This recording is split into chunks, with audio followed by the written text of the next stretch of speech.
काँग्रेसच्या हायकमांडनी आम्हाला चंद्रपूर जिल्ह्यातील चंद्रपूर आर्णी लोकसभेची उमेदवारी दिली होती, परंतु मागील 2-3 दिवसापासून चंद्रपूर जिल्ह्यामध्ये असं काही वातावरण तयार करण्यात आलं आहे की बा जे लोक शिवसेनेमधून काँग्रेसमध्ये आले त्यांनी असं वातावरण तयार केले की बाकी कोणाला तिकीट निवडून येऊ शकत नाही, आम्हीच निवडून येऊ शकतो, या प्रकारच्या क्लिपिंग चालवणं किंवा येऊन हंगामा करणं, हे सर्व गोष्टी त्यांनी ज्या व्यक्तीने केलेल्या आहे सर्वाला माहीत आहे कोणी केलेले आहे. आणि या व्यक्तीच्या अशा व्यक्तीला काँग्रेसच्या काही आमदाराचा सपोर्ट आहे आणि ते देखील त्याला खतपाणी घालत आहे. जे लोक काँग्रेसमध्ये 30-30, 40-40 वर्ष काम करतात त्याला जर तिकीट दिली तर यांच्या पोटामध्ये दुखते आणि हे नुसते कमर्शियल लोक काँग्रेसमध्ये जमा करण्याचं काम हे काही आमदार या ठिकाणी करत आहे. आम्हाला तिकीट मिळाली त्याच्याबद्दल प्रदेश अध्यक्ष अशोकराव चव्हाण यांना देखील दुःख झालं हे मग समजत नाही. एका सर्वसामान्य कार्यकर्त्याला जर तिकीट मिळाली तर प्रदेश अध्यक्षाला दुःख होतं. काय आम्ही गेलो, हायकमांडने आम्हाला तिकीट दिली, काही कोणी दुसऱ्यानं तर दिली नाही, त्यांना दुःख होते आणि ते म्हणतात दुसऱ्याला का बा तुम्ही तो विनायक बांगडेला सांगा फोन करासाठी, तुम्ही हे करा, तो बाळू धानोरकरला तिकीट द्या. मला सांगा बाळू धानोरकरचं काँग्रेसशी का देणं घेणं?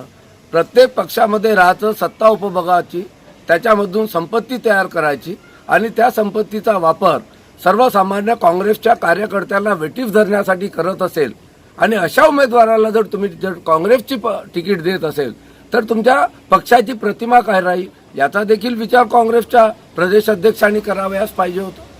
आणि अशा प्रकारे लोकांवर प्रेशर टॅक्टिक्स करून लोकांवर दबाव आणून पहिल्यांदा विशाल मुद्देमवार यांना पहिल्यांदा आम्हाला तिकीट तिथून डिक्लेअर झाली. मला त्यांनी अशोक चव्हाण होते त्यावेळेस, वाफनिक साहेब देखील होते, त्यांनी सांगितले की बा तुम्ही जा कामाला लागा.